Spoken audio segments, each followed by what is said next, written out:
Hello friends, आज का हमारा टॉपिक है द्विघात समीकरण, जिसमें हम प्रश्नावली 4.3 से क्वेश्चन करेंगे। तो आई होप आपकी तैयारियां जो है वो अच्छी चल रही होंगी। आपकी तैयारियों को बेहतर बनाने के लिए मैं आपके साथ हूँ।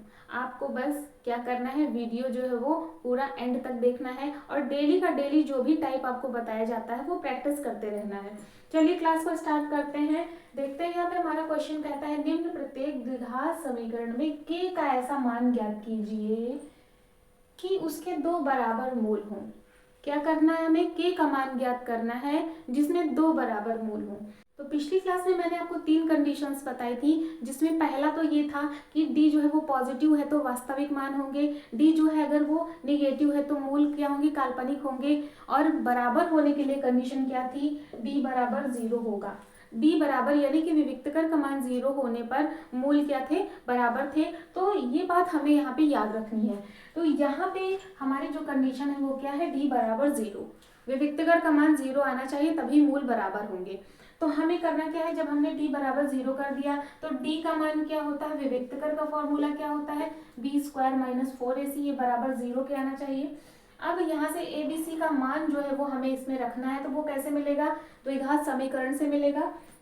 तो हम इस द्विघात समीकरण की तुलना किससे करते हैं, a x square plus b x plus c बराबर 0 से करते हैं। तो देखिए एक्स स्क्वायर का गुणांक यहाँ 2 है तो ए का मान क्या हमें मिलेगा, 2 मिलेगा।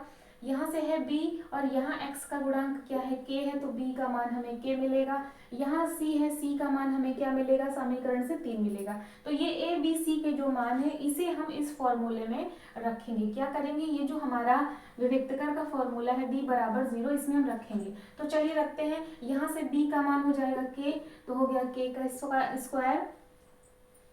यहाँ से जब हमने b का मान k रखा तो हो गया k का स्क्वायर माइनस 4।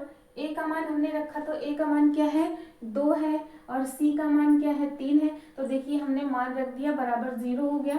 अब इसे हम हल करेंगे। जब इसे हल करेंगे तो k का वर्ग क्या होगा, यहाँ से देखिए k का वर्ग क्या होगा, k स्क्वायर होगा माइनस, इसे गुणा कर लेना, 4 दूना 8 त्रिक 24। ठीक, जब हमने गुणा किया तो कितना आया, 24 आया। अब k स्क्वायर इस 24 को पक्षांतर करके उधर ले जाएंगे तो प्लस का 24 हो जाएगा।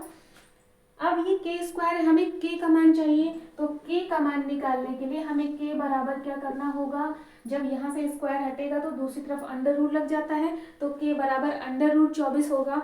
और अंडर रूट 24 का जो मान होता है वो क्या होता है, 24 को हम क्या लिख सकते हैं, 6 चौके 24। यहाँ से हम 4 का वर्गमूल निकाल सकते हैं, 4 का वर्गमूल 2 आता है, रूट 6 वैसे ही होगा। तो इस अंडर रूट 24 का मान क्या आएगा, के बराबर क्या आएगा, 2 रूट 6 आएगा। और जब भी हम वर्गमूल निकालते हैं तो हमारे जो होते हैं मान प्लस माइनस में होते हैं, तो यहाँ पे हमें के जो मान है वो क्या मिलेंगे, 2 रूट 6।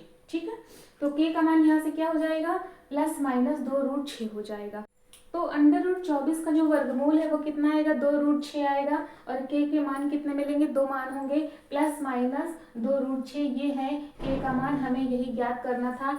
इस के मान के लिए हमारे जो समीकरण के मूल हैं वो बराबर होंगे। ठीक है, ये था हमारा पहला क्वेश्चन। अब हम दूसरे क्वेश्चन पर चलते हैं।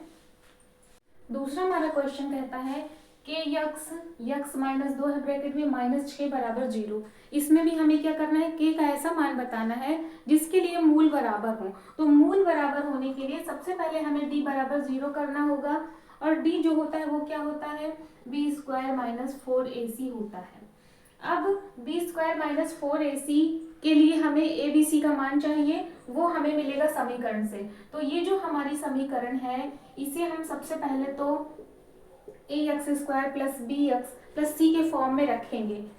उसके लिए हमें के एक्स का अंदर पहले पद में दूसरे पद में गुणा करना होगा, क्योंकि ये a x square plus b x plus c बराबर 0 के फॉर्म में नहीं है। इस के एक्स का जब यहाँ पे हम गुणा करेंगे तो के एक्स का जब यक्स से गुणा होगा तो के को तो हम वैसे ही लिखेंगे, लेकिन यक्स की पावर यहाँ पे 1 है, यहाँ भी 1 है, तो यक्स की पावर क्या हो जाएगी, 2 हो जाएगी, क्योंकि गुणा में घातें जुड़ती हैं अगर आधार समान है तो जब दोनों का आधार समान है तो घातें जुड़ जाएंगी। के एक्स स्क्वायर माइनस 2 का के एक्स से गुणा होगा तो 2kx, क्योंकि कांस्टेंट और वेरिएबल का जब गुणा होता है तो वैसे ही लिख दिया जाता है। ये 2kx हो गया, माइनस का 6 बराबर 0। अब अगर इसे हम a x square plus b x plus c बराबर 0 से तुलना करें, कंपेयर करें, तो ए का मान क्या आएगा, के आएगा, बी का मान आएगा माइनस का 2k, सी का मान क्या आएगा -6। ठीक है, यहाँ से ए बी सी का मान हमें मिल गया जब हमने तुलना की। देखिए एक्स स्क्वायर के साथ k है तो a का मान हो गया, x के साथ 2k है तो -2k हो गया b, और c क्या है, कांस्टेंट है -6। अब इस ए बी सी के मान को हम यहाँ रखेंगे तो b का मान यहाँ से -2k है तो रख दिया, b की जगह स्क्वायर कर दिया, -4, a का मान है k और c का मान है -6 बराबर 0। -2k का स्क्वायर करना है तो माइनस का जो वर्ग होगा वो क्या होगा, प्लस होगा, 2 का वर्ग क्या होगा, 4 होगा, और k का वर्ग क्या होगा, k स्क्वायर होगा, माइनस, यहाँ से देखिए यहाँ से माइनस यहाँ भी है तो इस माइनस और इस माइनस का गुणा हो जाएगा प्लस, यहाँ 4 है यहाँ 6 है तो कांस्टेंट कांस्टेंट गुणा होगा तो 4 छंग 24, और ये क्या है, k है, बराबर 0 हो जाएगा। ये हो गया। अब हमें क्या करना है, अब हमें यहाँ से कॉमन लेना है। कॉमन जब हम लेंगे तो देखिए 4k स्क्वायर प्लस 24k बराबर 0। कॉमन जब हम लेंगे तो इस 4 को हम क्या लिख सकते हैं, 4 गुणे के लिख सकते हैं, 24 को क्या लिख सकते हैं, 4 छंग 24 गुणे के लिख सकते हैं। ठीक है, अब हमें देखना है कि पहले और दूसरे पद में ऐसा कौन सा पद है जो दोनों में है। तो देखिए 4 दोनों तरफ है, के दोनों तरफ है, तो जो दोनों तरफ है वही कॉमन होगा, और जिसे हम कॉमन लेते हैं उसे ब्रैकेट के बाहर एक बार लिखते हैं, बाकी का बचा हुआ ब्रैकेट के अंदर लिखते हैं। तो यहाँ से क्या बचा, के बचा, प्लस यहाँ से क्या बचा, 6 बचा, तो ये हमने लिख दिया। ठीक है, अब हमें k का मान चाहिए तो यहाँ से भी हमें k के 2 मान मिलेंगे। पहली बार में हम लिखेंगे 4k बराबर 0, दूसरी बार में हम लिखेंगे k प्लस 6 बराबर 0, क्योंकि देखिए ये 2 पार्ट में हो गया तो पहले 4k बराबर 0, तो यहाँ से k बराबर 0 बटे 4 का मतलब क्या होता है, 0 होता है, तो यहाँ से हमें मिलेगा k बराबर 0, और दूसरा हमारा क्या है, k प्लस 6 बराबर 0। यहाँ से जब हम 6 का पक्षांतर करेंगे उस तरफ ले जाएंगे तो 6 का जो मान इधर प्लस में उधर जाके माइनस हो जाएगा, तो दूसरा k का मान क्या होगा, -6। तो देखिए k के 2 मान हमें मिले जिसके लिए मूल क्या है, बराबर है।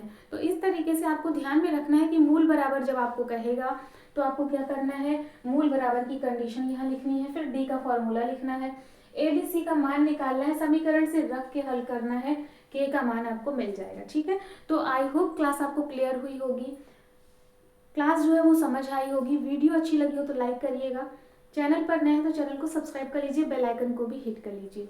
मिलते हैं कल एक नए टॉपिक के साथ, तब तक के लिए जय हिंद।